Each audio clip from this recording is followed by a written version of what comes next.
আসসালামু আলাইকুম। ডক্টর মিজানুর রহমান আজহারির কথাগুলো শুনবেন। এই কথাগুলো শুনে দেখবেন অনেক কাজে লাগবে। অনেক সুন্দর সুন্দর আলোচনা করেন উনি।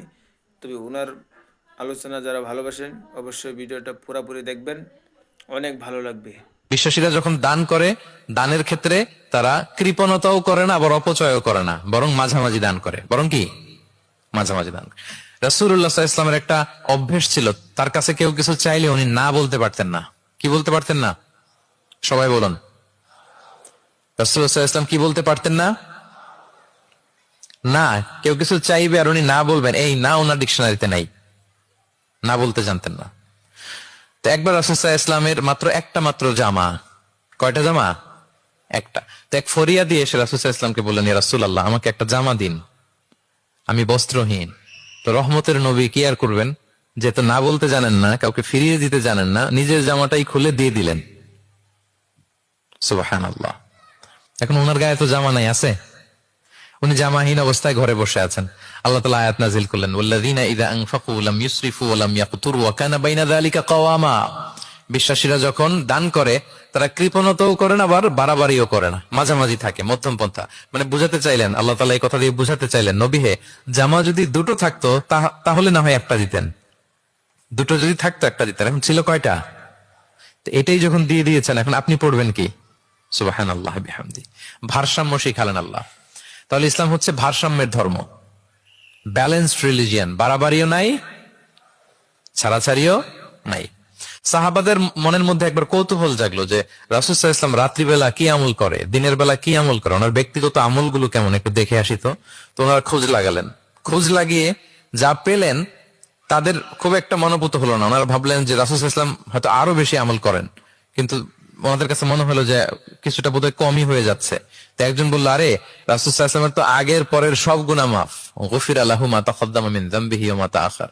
ওনার তো কোনো গুনাহই নাই, এই আমল ওনার জন্য ঠিক আছে, আমাদের জন্য ঠিক না, আমাদের আরো বাড়াই করতে হবে। তো কি করা যায়? এই চিন্তা থেকে এরা একজন বলে যে তাইলে একটা কাজ করি, আমি আর এখন থেকে রাতে ঘুমাবো না, সারা রাত তাহাজ্জুদ করবো। সারা রাত কি করবো? আচ্ছা। আরেকজন বলে, তাহলে আমি কালকে থেকে যে নফল রোজা রাখা শুরু করব, জীবনেও মরার আগের দিন পর্যন্ত আর রোজা ভাঙবো না, খালি রোজা চলতেই থাকবে, সাওমে বিসাল। আচ্ছা, দুজন তো দুইটা নিয়ে নিছে। আরেকজন কি করবে? আরেকজন বলে, তোরা যা করছস করছস, আমি এক কাজ করি, আমি আর আমার স্ত্রীর কাছেই যাব না, সন্ন্যাসী হয়ে গেলাম। আর বউদের কাছে যাব না, সন্ন্যাসী জীবন, খালি আল্লাহ বিল্লাহ, ইবাদত, জিকির, আজকার, দোয়া দরুদ পড়তে পড়তে জীবন শেষ করে দেব। তিনজন তিনটা নিয়ে নিল। এই কথা যখন রাসূলুল্লাহ সাল্লাল্লাহু আলাইহি ওয়া আলিহি ওয়াসাল্লাম তিনি শুনলেন, তিনি অপছন্দ করলেন। তিনি বললেন, মা বালু আকওয়ামিন ইয়াকুলুনা কাযা ওয়া কাযা। তোমাদের কি হলো?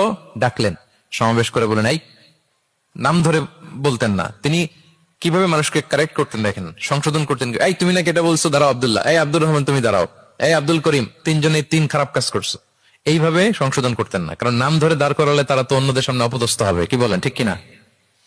নাম না ধরে তাদের কাজ নিয়ে বললেন যে, মা বালু আকওয়ামিন ইয়াফআলুনা কাযা ওয়া কাযা, মা বালু আকওয়ামিন ইয়াকুলুনা কাযা ওয়া কাযা। আচ্ছা, তোমাদের মধ্যে কয়েকজন নাকি এই কাজের ঘোষণা দিছো, তোমাদের মধ্যে কয়েকজন। তাহলে যেই তিনজন দিছে এরা তো বুঝে ফেলছে যেগুলো আমাদের কি বলতেছে, ঠিক কিনা বলেন? আর বাকিরাও সতর্ক হয়ে গেল।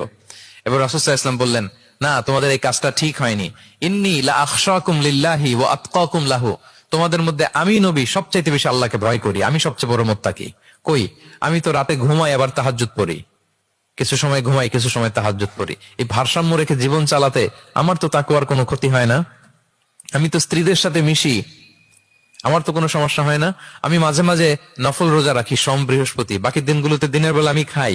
কই, এই ভারসাম্যপূর্ণ জীবন আচরণে আমি নবী হয়ে তো আমার কোনো সমস্যা হয় না, তোমাদের তো সমস্যা কোথায়? সুবহানাল্লাহ। তাহলে রাসূল সাল্লাল্লাহু আলাইহি ওয়াসাল্লামের চাইতে যদি কেউ বড় মুত্তাকি হতে চায়, হতে পারবে বলেন তো? না। সেই নবী রাতে কখনো নির্ঘুম থাকতেন না, only accept the last 10 days of Ramadan. রমাদানের শেষ 10 রাতে রাসূল সাল্লাল্লাহু আলাইহি ওয়াসাল্লাম ঘুমাতেন না। আর সারা বছরের রুটিন হচ্ছে এশার পরেই ঘুম, ঘুম দিয়ে এরপর রাসূল সাল্লাল্লাহু আলাইহি ওয়াসাল্লাম শেষ রাতে তাহাজ্জুদ পড়তেন। মানে ঘুমোতেন আবার নামাজ পড়তেন, ব্যালেন্সড। ইবাদতও করতেন, স্ত্রীদের সাথেও মিশতেন, মাঝে মাঝে রোজা রাখতেন, আবার মাঝে মাঝে না রেখে খাবার খেতেন দিনের বেলা। সুবহানাল্লাহ। তাহলে এটাকে বলে the balanced approach of Islam. আরবিতে বলে আল ওয়াসাতিয়াতু ওয়াল ইতিদাল, মানে মধ্যমপন্থী থাকা, ভারসাম্যপূর্ণ থাকা। ইসলামের অনন্য একটা বৈশিষ্ট্য হচ্ছে এই আল ওয়াসাতিয়া, মানে দ্য ব্যালেন্সড অ্যাপ্রোচ, ভারসাম্যপূর্ণ জীবন বিধান। এগুলো যখন অমুসলিমরা দেখে